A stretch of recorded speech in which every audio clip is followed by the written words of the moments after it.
Bethesda games have begun to arrive on Game Pass. This month, we've seen the arrival of Doom Eternal, and no doubt in the coming months, we're going to see more big Bethesda titles arriving on Game Pass.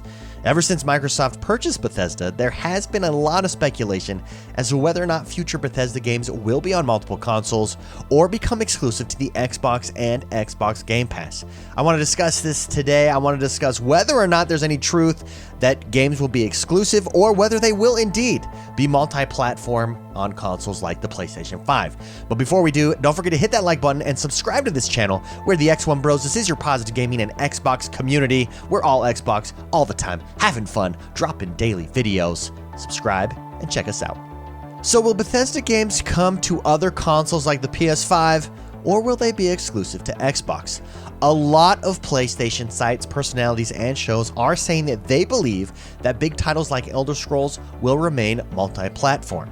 And this, to me, honestly, is wishful thinking. I just don't think it's true. I think the best case scenario for Bethesda games coming to PlayStation is what Xbox has done with Ori and the Blind Forest, where it released on the Nintendo Switch years after it released on the Xbox.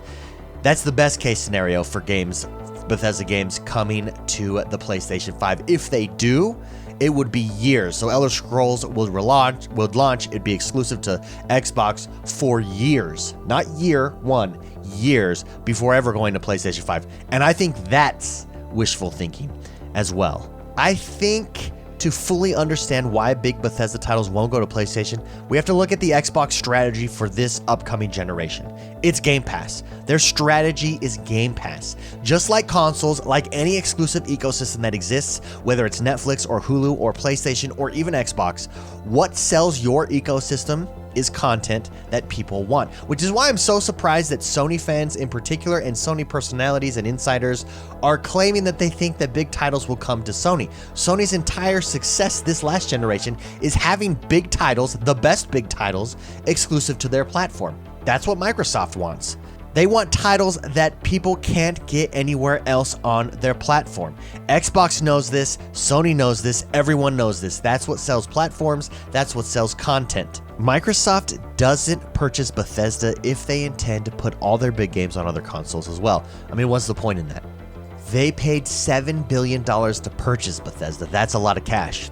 Then that's a big reason why those games are not going to other consoles.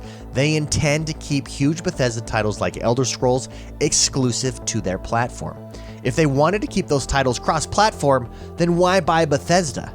It would have been cheaper to just sign exclusivity marketing and content release rights, similar to what Sony has done with games like Deathloop, Call of Duty, and Destiny, but they didn't. Microsoft didn't do that. They purchased it for $7 billion. And they did that to increase the quantity and quality of their exclusive titles on their subscription service and consoles. But X1, they could make a ton of money by having those titles be a success on multiple platforms. Why wouldn't they do that? That's the argument that I've seen. That's the argument that I'm hearing. And I mean, I guess they could make some money off of having their games multiple platform, but not near as much as people who just subscribe to Game Pass. Not near as much as people who join the Xbox ecosystem in order to gain access to these masterpiece big titles like Elder Scrolls. Disney Plus, I think, is a great comparison of the Bethesda purchase. The goal of Disney Plus for Disney is to get people to subscribe to their service over competitors like Netflix. As a result, Disney, they had contracts out there. They had their movies on all these platforms and different contracts, right?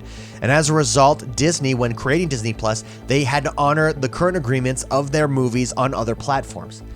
However, as soon as those agreements expire, Disney content, Disney movies, Disney shows can only be found on Disney Plus. And all future Disney content will only release on Disney Plus as well. It's the exact same thing with Bethesda and Xbox Game Pass. Microsoft purchased them in order to get people to subscribe to Game Pass or purchase an Xbox to get them into the Xbox ecosystem. As a result, I believe the future big titles that are coming out of Bethesda will be exclusive to Xbox. It's why they paid so much money for them. It's why they wanted them. It's why it's the biggest shakeup in years, if not history, in the gaming industry. And anything else is just wishful thinking. Anything beyond, well, these titles are just going to be exclusive to Xbox, I really believe is wishful thinking. But what do you think? Do you think I'm right? Am I wrong? Is Bethesda titles going to be exclusive to Xbox? Are they indeed, like so many have suggested in the past couple of weeks, particularly PlayStation sites, saying they will come multi-platform? Why not? Why wouldn't they? Just because that something's been multi-platform in the past does not mean it's going to be multi-platform in the future. And I think that's the mistake that people are making. I believe it's exclusive. But let me know where I'm right, where I'm wrong. Leave a comment below. Don't forget, again, to hit that like button and subscribe to this channel. We are the XoneBros. This is your positive gaming and Xbox community. And we'll see you guys next time.